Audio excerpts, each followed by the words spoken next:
안녕하세요 여러분, 민코치입니다. 네, 오늘은 블록타임에 대한 얘기를 좀 상세하게 드리려고 하는 중에 그 중에서도 미라클 모닝에 대한 얘기를 드리려고 합니다. 사실 제가 미라클 모닝에 대해서는 이런저런 얘기를 강연 때 많이 드렸어요. 조금 자극을 하기 위해서 강연장에 오신 분들한테 미라클 모닝 굳이 하지 마세요 라는 말씀 드렸어요. 여기도 해서 많은 분들이 어머 미라클 모닝 안 해도 된다고 이런 얘기를 하시기도 한 적이 있었는데, 지난번 영상, 제가 지난번에 올려드렸던 게 규칙을 지키는 4가지 방법에 대한 얘기를 드렸거든요. 근데 그걸 드렸더니 그런 질문을 하신 분이 있더라고요.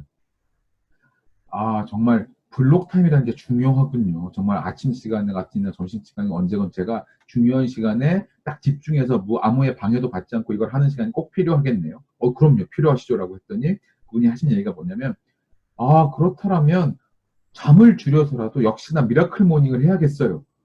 라는 분이 있으셨어요. 제가 그건 아닙니다 라는 말씀을 드리려고 뭔가 설명을 하려다가 제가 그거를 포스팅을 하거나 유튜브를 만들 테니까 꼭 보세요 라고 말씀드렸거든요. 그래서 오늘은 미라클 모닝이라는 것에 대해서 제가 생각하는 바를 말씀을 드리려고 해요. 여러분에게 미라클 모닝이라고 하는 것의 본질이 뭔가요? 아마 다른 사람이나 사건으로부터 방해받지 않고 온전히 나에게 집중하는 시간이라고 말씀을 드렸잖아요. 그렇다면 그 시간이 당연히 아침에 하는 게 좋죠. 그렇게 온전히 방해받지 않고 하는 게 아침에 하면 좋죠. 얼마나 에너지도 높고 다른 사람들부터 방해도 안 받고 하니까 좋겠어요. 하지만 정말 미라클 모닝이 더 앞서서 중요한 거는 일찍 잠이 드는 겁니다. 다시 말씀드릴게요. 미라클 모닝에 정말 제대로 된 정수를 느끼시려면 일찍 잠을 자야 되는 거예요. 왜 그런가 한번 말씀드릴게요. 조금 세게 말씀을 드릴게요. 어떻게 말씀드릴 거냐면, 많은 분들이 그렇게 얘기를 하십니다. 저 5시에 딱 일어날 건데 12시 자고 5시 일어나면 5시간 자고 일어나서 미라클 모닝 하면 되는 거 아닌가요? 근데 왜 저는 그게 잘 안 되죠? 의지력이 부족한가요? 아니요. 의지력이 부족한 문제가 아니고 체력의 문제가 있는 겁니다. 7시간 정도를 잠을 자질 않으면 미라클 모닝이 생각만큼 의미가 없어요. 자, 한 가지 연구 결과에 대한 얘기를 드리겠습니다. 여러분들이 똑같이 A라는 사람과 B라는 사람이 있어요. 그래서 둘 다 아침에 5시에 일어나서 미라클 모닝을 합니다. A는 10시에 자고 B는 12시에 잔다고 쳐보세요. 그러면 그 두 사람이 아침 5시에 일어났을 때 그 두 분의 뇌 상태는 어떨까요? 간단하게 비교를 해드리면 B의 뇌 상태는 A가 7시간 딱 자고 일어나서 바로 소위 말하는 소주를 병나발을 불고 난, 그러니까 병으로 벌컥벌컥 병채 먹은 다음에 뇌 상태와 비슷하다고 보면 됩니다. 물론 그 혈중 알코올 농도라고 하는 것이 얼마나 차이가 있고 사람마다 뭐 그에 대한 그 대응이 다 다르긴 하겠지만, 일반적으로 보면 소주를 한 뭐 4-5잔 이상 마신 이상의 효과를 내는 걸로 보시면 돼요. 그 잠이 모자란 경우에. 그렇다면 여러분들이 힐건 아침에 일찍 일어나서 미라클 모닝을 해서 에너지 집중하려고 하는데 이미 술 먹은 것처럼 정신이 몽롱한 거죠. 그래서 미라클 모닝을 그런 분들은 할 필요가 없습니다. 차라리 잠을 더 자고 다른 일들에 집중하는 것이 더 나은 거죠. 근데 그런 말씀을 하는 분들도 있어요. 아니, 제 B라고 하는 친구는 5시간밖에 안 자도 성과를 잘 내던데요. 에너지도 좋던데요. 물론 그런 가능성도 있습니다. 왜냐하면 기본적인 체력 레벨이나 에너지 레벨이 높은 분일 수도 있는 거예요. B라고 하는 분이. 하지만 절대로 장기간에 걸쳐서는 그렇게 할 수가 없습니다. B라는 분은 주저앉을 수밖에 없어요. 이게 실제로 우리가 지금 가장 관심이 있는 건 단기간의 성공이 아니라 지속적이고 장기적인 측면의 성공이라고 할 때, 그것을 이루려면 우리는 언제나 그렇게 잠을 잘 자고 나서 미라클 모닝도 가져가야 되거든요. 그리고 그러면 잠을 7시간을 가져가면 해결이 되냐고요? 그렇지도 않습니다. 잠을 7시간을 잔다고 하는 것도 사실은 모자랄 가능성이 많아요. 실제 연구 결과에 따르면 사람은 쉽게 말해서 8시간을 자야 됩니다. 그게 각자의 개인 차이에 의해서 7시간에서 9시간 사이라고 표현이 되긴 하지만 결국은 8시간 정도는 자야 되는 게 맞거든요. 그런데 그거보다 1시간씩은 보통 안 주무실 거기 때문에 최소한이라고 말씀드린 거고, 7시간을 잔다고 하면 지켜야 될 것들이 또 있습니다. 어떤 것들이냐면 잘 때 방 안을 완전히 깜깜하게 만드는 거예요. 이것이 멜라토닌을 많이 분비시키거든요. 그래서 방을 깜깜하게 만든다는 것도 중요하고요. 두 번째는 식사를 잠들기 4시간 전까지 마치셔야 돼요. 그리고 정 안 되면 3시간 전이 되는 거죠. 그러니까 아까 그 시간을 다시 돌려보면 아침 5시에 블록 타임을 하기 위해서, 즉 미라클 모닝을 위해서 일어나시겠다라고 하면 밤에 10시에 자야 되잖아요. 그리고 식사는 저녁 6시에서 7시 사이에 마치셔야 된다는 거예요. 그렇게 되어야지만 제대로 된 건강관리의 시작이고 제대로 된 에너지 집중을 해서 온전히 집중을 한 에너지들이 그 내가 원하는 성과물에 다 투여될 수 있는 그런 시간들이 만들어지는 거예요. 그래서 꼭 필요하고요. 그렇게 수면을 위해서는 방금 말씀드린 대로 식사도 일찍 해야 될 뿐만 아니라 오후 2시가 넘으면 커피도 드시지 마세요. 커피를 정 먹고 싶으면 오후 2시 이후에는 디카페인 커피를 드세요.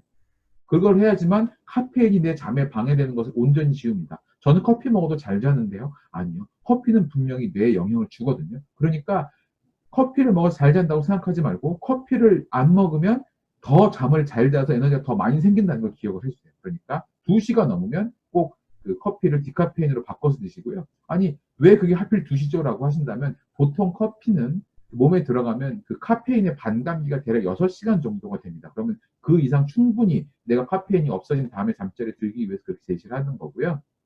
물론 가능하다면 커피를 아예 안 드시는 건 더 좋겠죠. 그리고 그 다음에는 이제 저녁 때 샤워를 하시는 분들은 잠들기 1시간 반이나 2시간 전에 샤워를 마치세요. 왜냐하면 샤워를 따뜻한 물 같은 걸로 하게 되면 체온이 올라가거든요. 그래서 씻자마자 잠에 들게 되면 그 체온이 올라간 것이 깊은 수면을 방해를 합니다. 그래서 수면을 하기 전에 1시간 반 전에는 적어도 샤워를 마치시는 게 좋을 것 같고요. 그 다음에 방 온도도 너무 높지 않게 약간 쌀쌀하다 싶어서 이불을 덮고 자는 정도로 19도에서 20도 정도 사이로 맞춰서 주무시는 게 좋겠고요. 그 다음에 가능하면 낮 시간에도 밖에 나가서 산책을 하면서 햇볕을 쬐셔야 돼요. 제가 아까 밤에 잘 때 완전히 방을 깜깜하게 하라고 말씀드렸잖아요. 그러기 위해서는 이제 뭐 방에 암막 커튼을 치시는 분들도 있고, 만약 그게 가격이 너무 비싸다면 그 암막 시트지 같은 것을 유리창에 붙이는 분들도 있어요. 그런 게 왜 필요하냐면 멜라토닌이 많이 발생하게 하기 위해서 하는 거거든요. 그런데 그 멜라토닌을 밤에 또 많이 나오게 하기 위해서는 낮에 세로토닌이 많이 나와야 됩니다. 그러면 세로토닌이 많이 나오게 하는 방법이 뭐냐? 그것은 햇빛을 쐬거나 운동을 하거나 아니면 스트레스를 덜 받는 환경에 자기 자신을 노출시키는 거예요. 그럼 결과적으로 그걸 가만히 생각을 해보면 밖에 나가서 햇빛을 쐬면서 산책을 하는 것이 가장 도움이 되는 방법이겠죠. 제대로 운동할 시간이 없다면 말이죠. 그러니까 그런 것을 기억을 해주시고요. 또 하나는 잠들기 1시간 전부터는 모니터를 보지 마세요. 무슨 이야기냐? 사람의 뇌는 모니터, 즉 컴퓨터 모니터나 아니면 핸드폰을 바라보게 되면 거기서 나오는 빛 때문에 뇌에서 도파민이 분비가 됩니다. 그렇게 되면 잠드는데 굉장히 방해가 돼요. 그 도파민은 즉 내가 지금 재미있다, 흥분된다는 얘기거든요. 그래서 이거를 가장 조합을 해보면 어떻게 되냐면 여러분들이 예를 들어서 밤에 12시에 자요. 그리고 5시에 일어나려고 해요. 근데 잠이 들 때 잠이 잘 안 온다고 웹툰을 켜고 봐요. 그러면 웹툰을 보면서 막 도파민을 생성해요. 뇌에서 재밌다, 재밌다, 재밌다. 그러면 이걸 보다가 이렇게 잠이 들죠. 근데 잠이 드는 순간에 내 몸은 잠든 줄 알지만 뇌는 잠들지 않고 막 놀고 있어요. 1시나 1시 반쯤 돼야 잠이 듭니다. 그럼 실제로 이 사람의 수면 시간은 뇌가 제대로 잠든 시간은 1시 반이에요. 그리고 5시에 깨웠잖아요. 그러면 3시간 반 자고 일어나는 겁니다. 깊은 수면이 될까요? 체력 회복이 될까요? 절대 되지 않아요. 그러니까 여러분들이 웹툰을 본다 하는 것도 뭐 좋은 아니면 TV를 보는 프로그램을 보는 것도 잠들기 1시간 전까지만 보세요. 아니 그럼 민코치 잠들기 1시간 전부터 내가 뭘 해야 되나? 라고 하신다면 책 보세요. 여러분들 책 보고 싶어 하시잖아요. 그럼 책을 그 시간에 보세요. 하다못해 만화책을 보시더라도 책을 보세요. 또 그런 모니터를 보는 행동은 절대 도움이 되지 않는다는 거 말씀을 드릴게요. 그리고 미라클 모닝이 됐건 아니면 블록 타임이 됐건 정말 도움이 되는 습관 하나 말씀을 드리자면 그것을 하기 1시간 전에 나가서 운동을 하고 오세요. 유산소 운동을 30분만 하시면 정유산소 운동이 안 되면 집에서 스트레칭이나 뭐 근력 운동을 하시든 땀을 흘리도록 운동을 꼭 하세요. 그렇게 땀을 흘리도록 운동을 하면 심장이 박동을 많이 하고 그 심장 박동하면서 펌프질한 피가 엄청나게 몸에 많이 활성화가 되고 뇌에도 많이 공급이 되거든요. 그래서 뇌에 피가 많이 공급이 되는 걸 겪은 이후에 공부를 하게 되면 뇌가 굉장히 많이 활성화가 됩니다. 그러니까 여러분들이 정말 미라클 모닝도 제대로 운영을 하고 싶다라고 하시면 차라리 자고 일어나서 운동을 30분을 하신 다음에 그 다음에 미라클 모닝에서 자리에 앉으세요. 그러고 공부를 시작하거나 책을 읽으시면 훨씬 더 효과가 좋다는 걸 아시게 될 겁니다. 아니 그러면 나는 아침에 2시간을 미라클 모닝을 하고 싶은데 1시간 반밖에 못 하잖아. 그래도 그렇게 하시는 게 나아요. 정말 읽은 양이, 공부한 양이 줄어들 수 있지만 그 읽은 부분에 대한 이해도는 훨씬 더 높아지고요. 그것을 이해해서 응용하는 능력도 훨씬 더 높아집니다. 분명히 30분 운동이 주는 효과가 어마어마하거든요. 그러니까 가능하시다면 그 효과들을 꼭 누리시기를 부탁을 드리겠습니다. 그러면 오늘 제가 드리는 미라클 모닝 또는 블록 타임에 대한 얘기는 여기까지 말씀을 드릴게요. 고맙습니다.